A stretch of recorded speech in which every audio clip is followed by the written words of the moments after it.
Bagaimana kalau kita datang ke kuburan orang tua, cari kerabat, kemudian kita membaca Al-Fatihah? Baca Al-Fatihah nggak ada contoh. Al-Fatihah untuk orang mati nggak ada contoh dan nggak akan sampai. Imam Syafi'i mengatakan demikian. Sebagaimana dikatakan oleh Al-Hafidz Ibnu Katsir. Dari mana dalilnya? Dari mana dalilnya? Dari mana? Ada yang mengatakan katanya dalam mazhab Syafi'i tak sampai untuk orang mati. Nah, macam pernah aja dia mati. Tiba-tiba ada ustadz yang menghafal hadis cuma 3, itu pun kalau HP-nya hidup.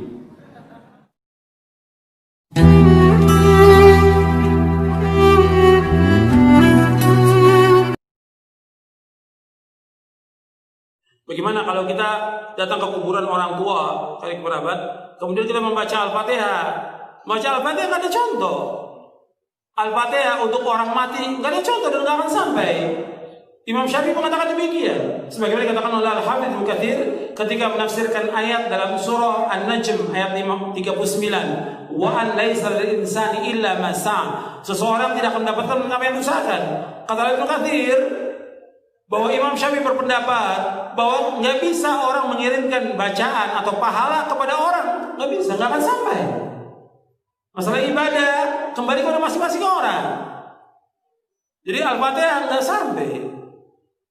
Begitu juga yang lainnya, bacaan Al-Quran. Kadang-kadang orang sudah meninggal dibacakan Quran.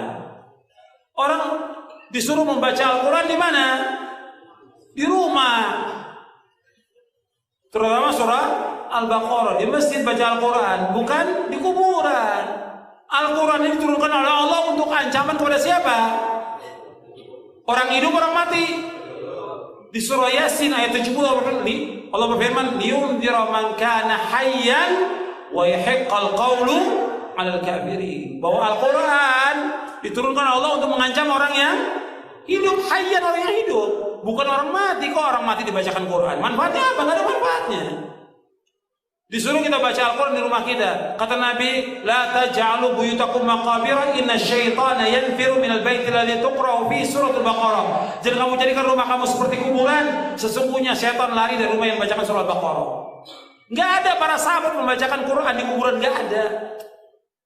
Kemudian juga mengirimkan Al-Fatihah kepada Nabi juga enggak ada. Ini kan banyak orang setiap hari dari majelis ila hadratin Nabi Al-Fatihah. Dari mana dalilnya? Dari mana dalilnya? Dari mana? Yang disuruh kita membanyakan apa? Sholawat kepada Nabi, bukan baca Al-Fatihah. Kenapa enggak Al-Baqarah? Kenapa enggak Ali Imran? Kenapa enggak An-Nisa? Kenapa enggak Al-Maidah? Kok Al-Fatihah? Enggak ada dalilnya. Di Quran maupun di hadis Nabi yang sahih, enggak ada para sahabat kumpul, ayo kita baca Al-Fatihah untuk Nabi. Enggak pernah ada. Enggak ada seluruh riwayat yang demikian dan enggak akan sampai. Perhatikan, yang Nabi mau kepada umatnya apa? Ittiba, mengikuti beliau, bukan mengirimkan Al-Fatihah. Nabi sudah tempatnya di sorga yang paling tinggi. Nabi itu Firdaus al-A'la yang paling tinggi. Yang pertama kali membuka pintu sorga siapa? Rasulullah SAW. Kita kayak banyak amalan aja mengirimkan Fatihah ke Rasulullah. Disuruh ittiba kepada beliau. Yang Allah perintahkan salawatkan ke Nabi sesuai dengan sunnah.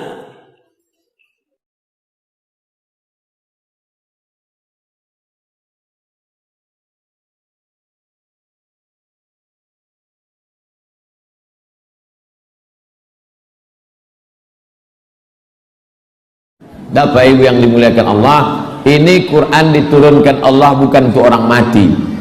Zalikal kitabu la raiba fihi hudan. Quran itu hudan, petunjuk. Tengok ayat yang lain.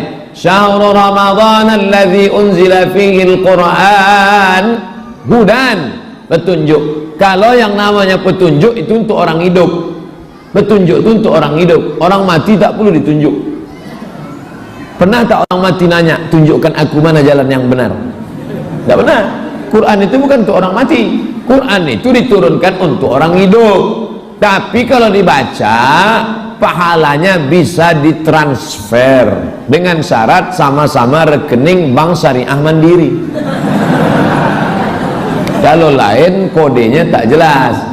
harus sama-sama asyhadu alla ilaha illallah wa asyhadu anna muhammadan rasulullah. Begitu ceritanya tentang masalah ini. Ada yang mengatakan menurut mazhab Syafi'i baca Quran untuk orang mati tak sampai. Tadi sore dikirim saya info dari calon doktor Al-Azhar, orang Lampung, dekat dari Bengkulu. Tadi sore dia kirim, pas turun dari pesawat. Saya bacakan ya langsung ya.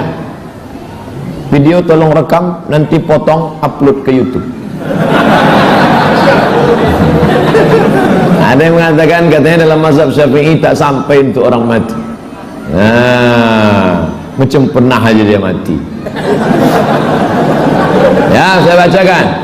Wa qala al-Hasan ibn Sabbah Az-Za'farani, Imam Hasan bin Sabbah Az-Za'farani berkata, Sa'altu Syafi'i, aku bertanya kepada Imam Syafi'i, anil qira'ati indal qabri, apa hukumnya membaca Quran di samping kubur? Ini kubur, dibacanya Quran di samping kubur, apa hukumnya? Faqala, Imam Syafi'i menjawab, habis pula baterai. Faqala, Imam Syafi'i berjawab, la ba'sa biha, boleh, enggak apa-apa, no problem, boleh, silakan. Dari mana diambil? Dari kitab Ar-Ruh. Ruh, nama penulisnya Imam Ibnul Qayyim, juz 1 halaman 11.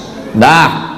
Selanjutnya, wa hadza nassun gharibun 'ani Syafi'i, kata Imam Ibnu Hajar Al-Asqalani, ini adalah nas teks yang aneh dari Imam Syafi'i. Waz-Za'farani min ruwatil qadim, sedangkan Imam Az-Za'farani adalah salah seorang periwayat dari Imam Syafi'i dalam qaul qadim. Imam Syafi'i ada dua qaul.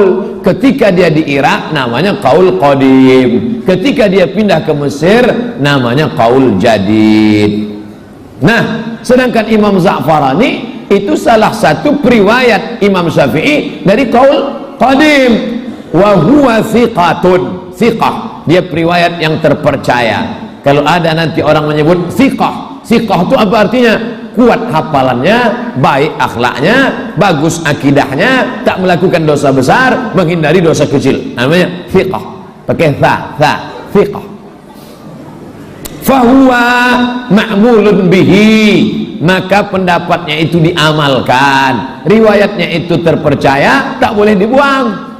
Kenapa begitu? Yalzamu min dzalika ayyakuna Syafi'i qailan biwusuli. Dengan demikian maka dapat dipahami bahwa Imam Syafi'i berpendapat biwusuli thawabil Quran, sampai pahala bacaan Quran untuk orang mati. Kenapa? Li'annal Qur'ana asyrafuz zikri, karena Quran adalah zikir yang paling mulia. Subhanallah mulia, alhamdulillah mulia, Allahu Akbar mulia, astagfirullah mulia, la ilaha illallah mulia.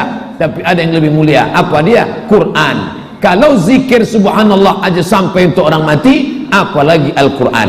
Ini yang bicara ini siapa? Bukan Abdul Somad. Siapa yang bicara ini? Al-Hafiz Ibnu Hajar Al-Asqalani.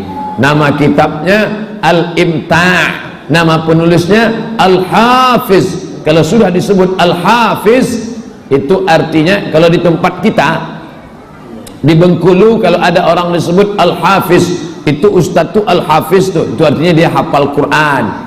Tapi kalau dalam ilmu hadis Al-Hafiz artinya hafal hadis. Berapa hafalannya? 300.000 hadis. Imam Ibnu Hajar Al-Asqalani hafal 300.000 hadis. Dia mengatakan bahwa bacaan Quran sampai untuk orang mati. Tiba-tiba ada ustadz yang menghafal hadis cuma 3, itu pun kalau HP-nya hidup. Kalau HP-nya mati, hilang. Al-ilmu fil Samsung. Siapa itu? Ustaz Somad. Ustaz Somad asal mati ini hilang lah ilmunya. Makanya sebelum kesini dicas tadi duluan. Al-Hafiz Ibnu Hajar Al-Asqalani dalam kitab Al-Imta' halaman 1 juz 11, kata dia bahwa bacaan Quran menurut Imam Syafi'i sampai Bagi yang mau mencari, saya ulangi balik. Wa hadha nassun gharibun 'an Asy-Syafi'i wa Za'farani min ruwatil qadimi wa huwa thiqatun wa idza lam yarid fil jadid ma yukhalifu mansusul qadim. Kalau tidak ada dalam pendapat jadid yang bertentangan dengan qadim, fahuwa ma'mulun bihi, maka dia diamalkan. Yalzam min zalika ayyakun Asy-Syafi'i, dengan demikian maknanya bahwa Imam Syafi'i berpendapat biwusuli thawabil Quran, sampailah pahala bacaan Quran untuk orang mati. Jadi yang bermazhab Syafi'i tak usah lagi ragu, sampai apa tak sampai, sampai apa tak sampai, sampai apa tak sampai. Sampai sekarang masih banyak juga orang bertanya ke saya, Pak Ustaz, sampai apa tak sampai? Nanti kalau kau mati ku kirim Al-Fatihah. Kalau tak sampai cepat-cepat kasih kabar. Yang mau membaca silakan, tapi ingat, membaca Quran untuk orang mati sampai, tapi nunggu orang mati baru buka Quran masalah. Ini banyak orang Quran itu sampai ada sarang Spiderman di dalam. Tak pernah Quran itu dibaca. Membuka Quran seumur hidup cuma 2 kali. Pertama waktu mau akad nikah, mana Quran maharku. Yang kedua waktu mau sakratul maut, tak mati-mati, dibukakan Quran, mati konten.